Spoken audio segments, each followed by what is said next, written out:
আল কুরআনের পথ, এই পথই আসল পথ। আল কুরআনের পথ, এই পথই আসল পথ। আল কুরআনের পথ, এই পথই আসল পথ। অন্য পথে অন্য মতে নেই যে রহমত, অন্য পথে অন্য মতে নেই যে রহমত। আল কুরআনের আলোয় যার জীবন আলোকিত, সে চির বিপ্লবী নয় কখনো ভীত। আল কুরআনের আলোয় যার জীবন। আসসালামু আলাইকুম ওয়া রাহমাতুল্লাহি ওয়া বারাকাতুহু। আলহামদুলিল্লাহি রাব্বিল আলামিন ওয়াল আকিবাতু লিল মুত্তাকিন ওয়াস সালাতু ওয়াস সালামু আলা সাইয়্যিদিল মুরসালিন ওয়া আলা আলিহি ওয়া আসহাবিহি আজমাইন। সম্মানিত দর্শক শ্রোতা, শুরু করছি আপনাদের সকলের প্রিয় অনুষ্ঠান মাহে রমজানের বিশেষ প্রোগ্রাম এসো কোরআন শিখি অনুষ্ঠানে যিনি আয়োজন করেছেন এবং যিনি পরিকল্পনা করেছেন আমাদের প্রিয় ভাই জনাব রহিমুল্লাহ এম.এ। সাথে উপস্থাপনায় আপনাদের সঙ্গে আছি আমি মোহাম্মদ ইমামউদ্দিন মাসুম। সম্মানিত দর্শক শ্রোতা, আসুন আমরা গতকাল যে হরফগুলোর ব্যবহার আমরা শিখেছি, আজ আমরা একবার সেই হরফগুলো দেখে নেব। এরপরে আমরা তৃতীয় পাঠে যাব। আমরা দ্বিতীয় পাঠের হরফগুলো আমরা আবার দেখে নিচ্ছি। আমার দিকে আপনারা খেয়াল করুন, আমরা গতকাল এখানে 7টা হরফ শিখেছিলাম। আজকে আমরা সেখান থেকে একটা একটা করে হরফের ব্যবহার আবার দেখছি। এই যে আমরা হরফটা, এটাকে আমরা দাল পড়েছি, আশা করি আপনাদের স্মরণ আছে, আপনারাও পড়বেন এটাকে ডাল। তারপর হরফটা হচ্ছে রাল, তারপর হরফটা হচ্ছে র, তারপর হরফটা হচ্ছে জা, এরপর হরফটা হচ্ছে সিন, এরপর হরফটা হচ্ছে শিন, সর্বশেষ যে হরফটি দেওয়া আছে এই হরফটির নাম হচ্ছে সদ। সদ। আশা করি আপনারা এই 7টা হরফ ইতিপূর্বে আপনারা তিলাওয়াত করেছেন এবং আরো করবেন। আল্লাহ রাব্বুল আলামিন আমাদেরকে তৌফিক দান করুক। সম্মানিত দর্শক শ্রোতা, এই যে আপনারা খেয়াল করুন, আমরা আজকে তৃতীয় পাঠে যাচ্ছি। আমাদের তৃতীয় পাঠে এখানে 7টা হরফ দেয়া আছে। এই 7টা হরফের আজকে আমরা ব্যবহার উচ্চারণ কিভাবে করতে হয় এবং হরফের পরিচিতি আমরা জেনে নেব ইনশাআল্লাহ। আসুন আপনারা আমার দিকে খেয়াল করুন, বোর্ডের দিকে লক্ষ্য করুন। দেখুন আমাদের এখানে প্রথম যে হরফটি দেওয়া আছে এই হরফটির নাম হচ্ছে দদ। এই হরফটির নাম দদ। আমরা অনেকে এটাকে দোয়াদ বলে থাকি, এর নাম কিন্তু দোয়াদ না, এর নাম হচ্ছে দদ। আসুন এই হরফটার উচ্চারণ কোথা থেকে হয় আমরা জেনে নিচ্ছি। এই হরফটার উচ্চারণ হয় জিহ্বার গোড়ার কিনারা উপরের মাড়ি দাঁতের গোড়ার সাথে সম্পৃক্ত হয়ে হরফটির উচ্চারণ হবে। আপনারা বা আমার দিকে খেয়াল করুন, দেখুন আমি হরফটির উচ্চারণ করে দেখাচ্ছি। এই যে হরফটি, এর উচ্চারণ হবে এইভাবে দদ, দদ, দদ। সম্মানিত দর্শক শ্রোতা, আশা করি এই হরফটির উচ্চারণ কিভাবে করতে হয় আপনারা বুঝতে পেরেছেন। আসুন আমরা আমাদের ছাত্রছাত্রীদের নিকট থেকে এই হরফটির উচ্চারণ জেনে নিচ্ছি। তোমরা একটু এই হরফটির উচ্চারণ করে দেখাও তো দেখি। দদ। আবার বলো দদ। সম্মানিত দর্শক শ্রোতা, আশা করি আপনারা বুঝতে পেরেছেন। অবশ্যই আপনারা বারবার এই হরফটি বাড়িতে অধ্যয়ন করার জন্য, পড়ার জন্য চেষ্টা করবেন। আসুন আমরা পরের হরফটি দেখছি। এখানে পরে যে হরফটি দেয়া আছে এই হরফটির নাম হচ্ছে ত। আমরা অনেকে এটাকে তোয়া বলে থাকি, এটার নাম কিন্তু তোয়া না, এই হরফটির নাম হচ্ছে ত। এই হরফটির উচ্চারণ কোথা থেকে হয় আমরা জেনে নিচ্ছি।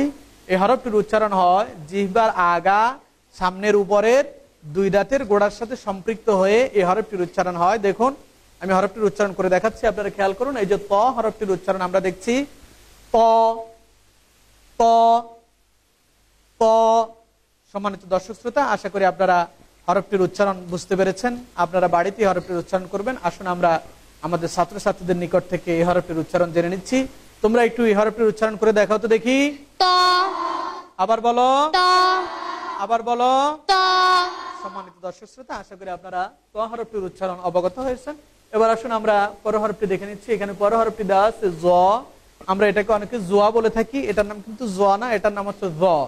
এই জ হরফটির উচ্চারণ কোথা থেকে হয় আমরা অনেকে জানি না। আসুন আমরা এই জ হরফটির উচ্চারণ দেখে নিচ্ছি। এই হরফটির উচ্চারণ হয় জিহ্বার আগা সামনের উপরের দুই দাঁতের আগার সাথে সম্পৃক্ত হয়ে হরফটির উচ্চারণ হবে এইভাবে। আমার দিকে খেয়াল করুন, জ, জ, জ। সম্মানিত দর্শক শ্রোতা, আশা করি আপনারা এই জ হরফটির উচ্চারণ আপনারা অবগত হয়েছেন, বুঝতে পেরেছেন। আসুন আমরা আমাদের ছাত্রছাত্রীদের নিকট থেকে এই হরফটির উচ্চারণ জেনে নিচ্ছি। তোমরা একটু এই হরফটির উচ্চারণ করে দেখাও তো দেখি। জ। আবার বলো জ। আবার বলো জ। জ। হরফটির উচ্চারণ কি? জ। জ। সম্মানিত দর্শক শ্রোতা, আশা করি আপনারা এই হরফটির উচ্চারণ বুঝতে পেরেছেন। আসুন আমরা পর হরফে যাচ্ছি। এখানে পর হরফটি দেওয়া আছে আইন। আমরা অনেকে এটাকে আইন বলি, এটার নাম কিন্তু আইন না, বরং হরফটার নাম হচ্ছে আইন। এই হরফটির উচ্চারণ কোথা থেকে আমরা জানি না। এই হরফটির উচ্চারণ হয় হলকের মাঝামাঝি জায়গা থেকে। এই হরফটির উচ্চারণ হয়, দেখুন আমি করে দেখাচ্ছি, আপনারা আমার দিকে খেয়াল করুন। আমরা এই হরফটির উচ্চারণ দেখছি আইন, আইন, আইন। সম্মানিত দর্শক শ্রোতা, আশা করি আপনারা এই হরফটির উচ্চারণ বুঝতে পেরেছেন। আসুন আমরা আমাদের ছাত্রছাত্রীদের নিকট থেকে এই হরফটির উচ্চারণ জেনে নিচ্ছি। তোমরা একটু এই হরফটির উচ্চারণ করে দেখাও তো দেখি। আইন, আবার বলো আইন। সম্মানিত দর্শক শ্রোতা, আশা করি আপনারাও এই হরফটির উচ্চারণ অবগত হয়েছেন এবং বুঝতে পেরেছেন। আমাদের এখানে এই যে একটা হরফ দেওয়া আছে পা, আসলে এখানে এই পাটা না হয়ে এখানে আগে গইন হরফটা হবে। আমাদের এখানে বলছিল, এর জন্য আমরা দুঃখিত। সম্মানিত দর্শক শ্রোতা, দেখুন আমরা আগে এই হরফটার ব্যবহার দেখব। আইনের পর হরফটি হচ্ছে গইন। এই গইন হরফটির উচ্চারণ আমরা অনেকেই জানি না, আমরা এটাকে গাইন বলে থাকি। আমরা এই হরফটির উচ্চারণ করব হলকের শেষ জায়গা থেকে, শেষ ভাগ থেকে এই হরফটির উচ্চারণ হবে। দেখুন আমি আপনাদেরকে গইন হরফটির উচ্চারণ করে দেখাচ্ছি। এই হরফটির উচ্চারণ হবে এইভাবে গইন, গইন, গইন। সম্মানিত দর্শক শ্রোতা, আশা করি আপনারা হরফটির উচ্চারণ বুঝতে পেরেছেন। আসুন আমরা আমাদের ছাত্রছাত্রীদের নিকট থেকে এই হরফটির উচ্চারণ জেনে নিচ্ছি। তোমরা একটু এই গইন হরফটির উচ্চারণ করে দেখাও তো দেখি। গইন, আবার বলো গইন। সম্মানিত দর্শক শ্রোতা, এই হরফটির উচ্চারণ আপনারা বুঝতে পেরেছেন। আসুন আমরা পর হরফে যাচ্ছি। গইনের পর হরফটি হচ্ছে ফা। গইনের পর হরফটি হচ্ছে ফা। আসুন আমরা এই ফা হরফটির ব্যবহার দেখে নিচ্ছি। এই ফা হরফটির উচ্চারণ হয় এইভাবে। এখানে হবে নিচের ঠোঁটের পেট সামনের উপরের দুই দাঁতের আগার সাথে সম্পৃক্ত হয়ে এই হরফটির উচ্চারণ হবে। আপনারা একটু আমার ঠোঁটের দিকে খেয়াল করুন। দেখুন আমি হরফটির উচ্চারণ করে দেখাচ্ছি। ফা, ফা, ফা। সম্মানিত দর্শক শ্রোতা, আশা করি আপনারা এই ফা হরফটির ব্যবহার এবং উচ্চারণ আপনারা বুঝতে পেরেছেন। আসুন আমরা আমাদের ছাত্রছাত্রীদের নিকট থেকে এই ফা হরফটির উচ্চারণ জেনে নিচ্ছি। তোমরা এই হরফটির উচ্চারণ করে দেখাও তো দেখি। ফা, আবার বলো, ফা, আবার বলো। ফা। সম্মানিত দর্শক শ্রোতা, আসুন আমরা পরের হরফে যাচ্ছি। সর্বশেষ যে হরফটি দেওয়া আছে এখানে, এই হরফটির নাম হচ্ছে কফ। এই হরফটির নাম কফ। এই হরফটির উচ্চারণ কোথা থেকে আমরা অনেকে জানি না। আসুন আমরা হরফটির উচ্চারণ জেনে নেব। এই হরফটির উচ্চারণ হয় জিহ্বার গোড়া তার বরাবর উপরে তালুর সাথে সম্পৃক্ত হয়ে হরফটির উচ্চারণ হবে। আমি আপনাদেরকে করে দেখাচ্ছি, আপনারা আমার দিকে খেয়াল করুন। কফ, কফ, কফ। সম্মানিত দর্শক শ্রোতা, আশা করি আপনারা সর্বশেষ যে হরফটি দেওয়া আছে এই হরফটির উচ্চারণও আপনারা বুঝতে পেরেছেন এবং অবগত হয়েছেন। আসুন আমরা আমাদের ছাত্রছাত্রীদের নিকট থেকে এই কফ হরফটির উচ্চারণ জেনে নিচ্ছি। তোমরা একটু এই হরফটির উচ্চারণ করে দেখাও তো দেখি।